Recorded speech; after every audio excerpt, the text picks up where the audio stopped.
So now we will go through the blowdown procedure.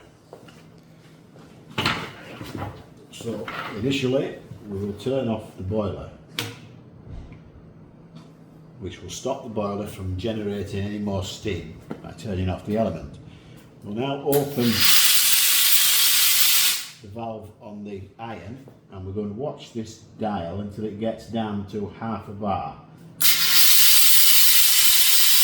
It will increase the steam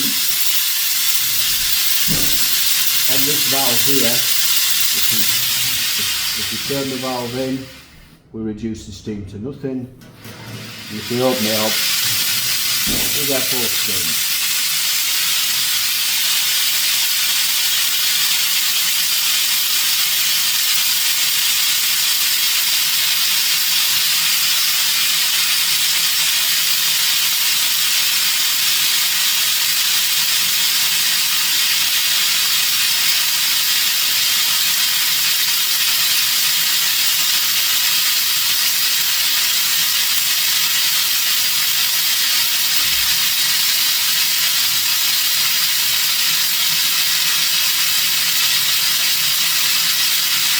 Almost there.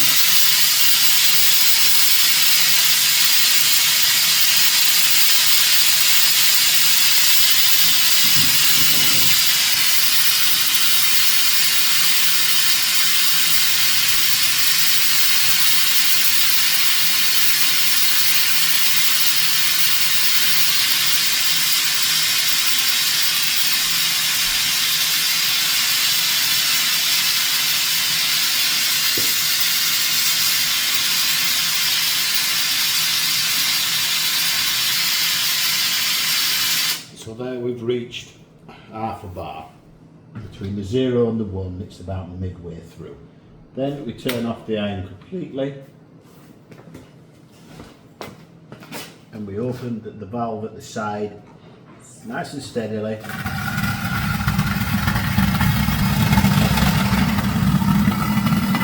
All the water and the steam and any silt or any debris that is building up is now being blown out into this container. It's very important that we do this.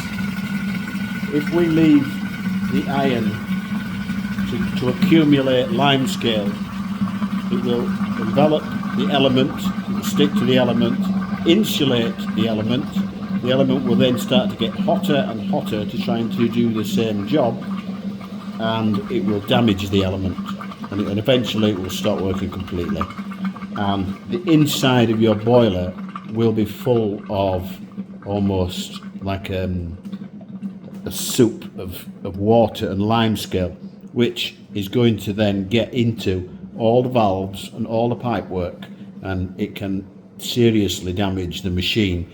I have even in the past had to replace machines completely because of the amount of work and parts required to resurrect a press that has been neglected because it's not been blown down regularly.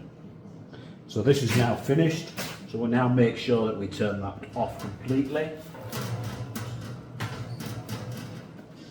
We will fill it back up with water, making sure it's above the minimum mark, probably about halfway, and then we will switch it back on again and start to use the press as normal.